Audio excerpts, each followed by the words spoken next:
Over the last few weeks, I've been covering the Easter eggs in some of the older Call of Duty games. Well, in today's video, we won't be covering just the one Call of Duty game. Oh no. Today, we'll be covering two. In this video, I'll be attempting to cover all of the Easter egg secrets and references in both Black Ops 1 and Black Ops 2. Well, I say all of the Easter eggs. This video will focus on the campaign and multiplayer Easter eggs only. I do plan on making a zombies Easter egg video at some point, but considering the complexity of some of those Easter eggs, it's going to require some planning. As always, if you think I have missed anything, then the best place to let me know is in the comments section or on my social media accounts, the links to which are in the description. Anyway, without further delay, let's get started. So let's begin with 2010's Call of Duty Black Ops. Black Ops had the unenviable job of being the follow-up to Modern Warfare 2, arguably the most popular Call of Duty to date. And whilst it doesn't get everything right, one area that it definitely outperformed Modern Warfare 2 on was the Easter eggs, with this first Easter egg being proof of that. At the beginning of the mission numbers, you'll be ambushed by a group of enemies. Throw some grenades at them and try to make sure you destroy all of the Nova 6 gas containers. Now head to the room on your right and hold the reload button to pick up the tape in the cassette player. You'll know if you've done this right as the screen will shake. Proceed through the rest of the level as normal until you come to the hidden weapons room. Inside the room is another cassette player, and if you hold the reload button near it, this will happen. You're very well prepared for a dead man. Just because I accept the inevitability of my fate does not mean I'm in any hurry to embrace it. Whatever you say, English.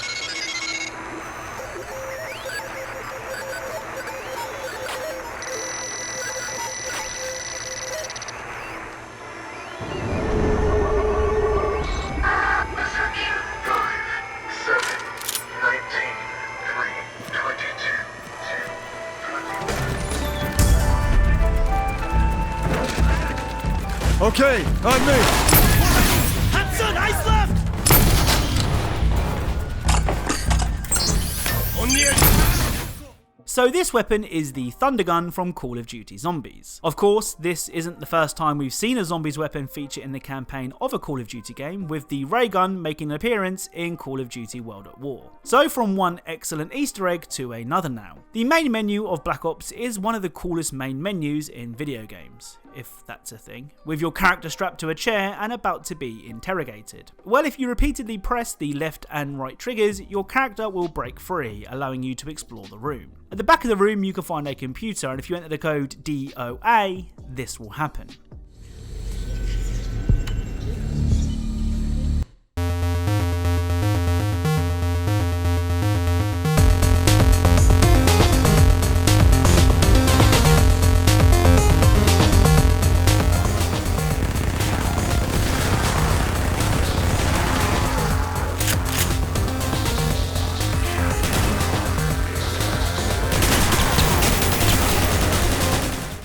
So you get to play Dead Ops Arcade, a surprisingly fun top-down shooter that sees you slaying hordes of zombies. There are a few other codes that you can enter into the computer. One of my personal favourites is Zork, which lets you play a pretty in-depth text-based adventure game with multiple commands to use. So that about does it for the campaign Easter eggs. Let's check out some of the cool secrets we can find in the multiplayer. The first of which is this, that can be found on the DLC map Convoy.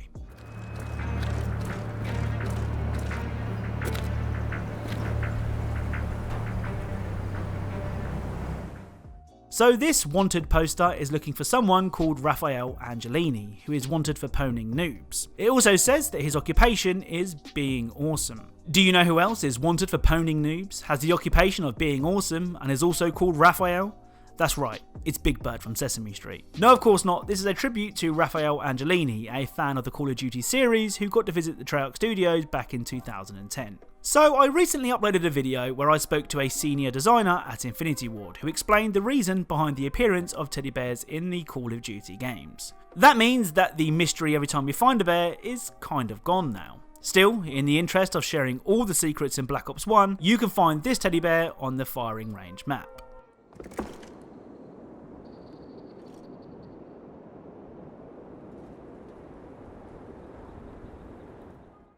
The final few Easter eggs from Black Ops 1 can be found on Nuketown. Love it or hate it, Nuketown is a map that has appeared in every Black Ops game since Black Ops 1, so someone somewhere must like it. The first secret of interest found on the map is the Nuketown sign itself. The sign has a population counter that will change depending on the amount of players in the game. For example, here I'm on my own on the map and the population count is at 1. Now I've added bots to the map and the population count is at 7. I suppose you could classify this as an example of attention to detail, but I thought it was too cool not to share. The next thing you may not have noticed on Nuketown is this.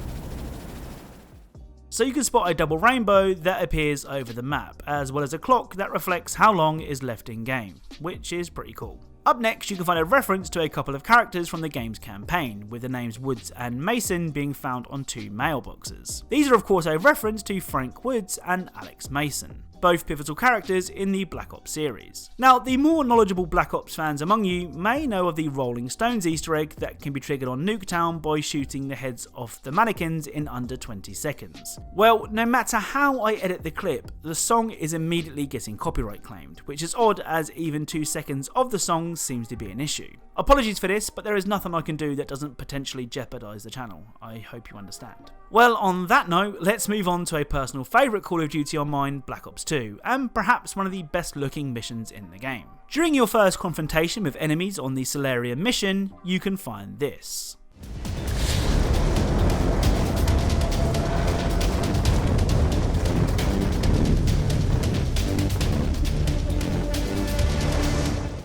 So this is Thor's hammer, Mjolnir. Now, a lot of people don't know this, but if you make it to these steps without alerting any guards, the hammer will look like this.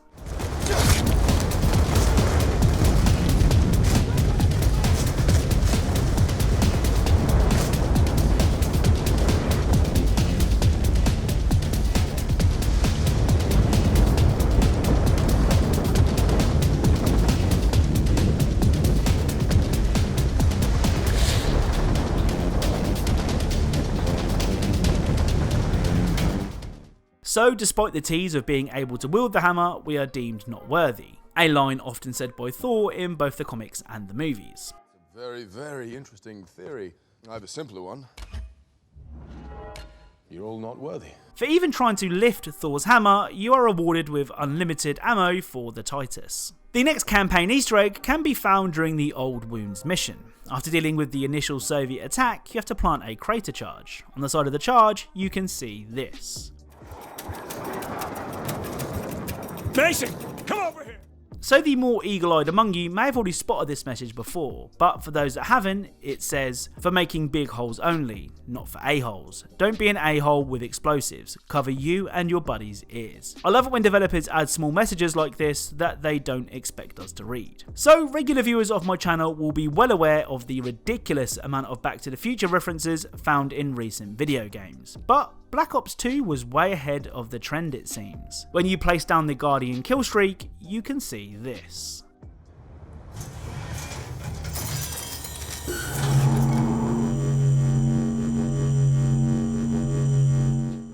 So 1.21 gigawatts is the required voltage to power the DeLorean in the Back to the Future films. I need a nuclear reaction to generate the 1.21 gigawatts of electricity. 1.21 gigawatts! The next Easter egg of note found on the multiplayer maps can be seen on the Meltdown map.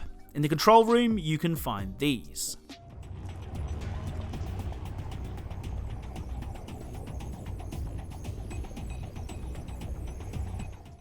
So these pink donuts, coupled with the fact that this map is set in a nuclear power plant, mean that this is a reference to Homer Simpson from The Simpsons. Homer of course loves donuts and works in a nuclear power plant. So just like we did with Black Ops 1, let's end our look at Black Ops 2 with Nuketown. Now known as Nuketown 2025, the map has undergone some pretty interesting changes, though the Mason and Woods post boxes still remain. Oh, and that's not the only thing to return from the original Nuketown, as inside the orange house you can spot this.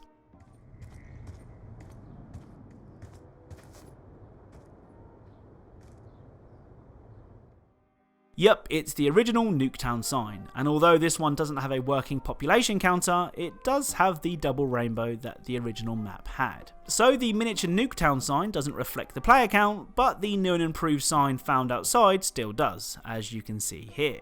Oh, and something I didn't know until very recently is this.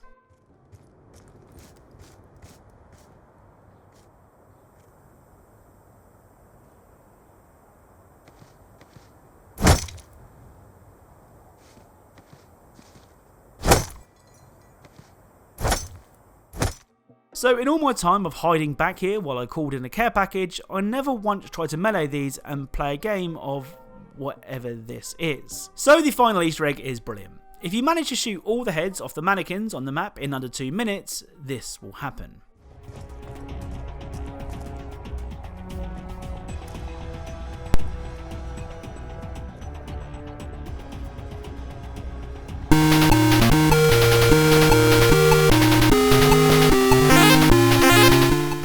So if done correctly, you'll get to play the classic Atari games Pitfall, Hero, Kaboom and River Raid. Interestingly, you cannot be killed while playing the game, so props to anyone who managed to pull this off in a real match and was therefore invincible. So that's it for today's video. If you enjoyed this video, then a like is hugely appreciated. If you're a fan of Easter eggs and secrets in games, then perhaps consider subscribing, as that's what this channel is all about. If you think I have missed an Easter egg, secret or detail, then be sure to let me know in the comments section or on my social media accounts.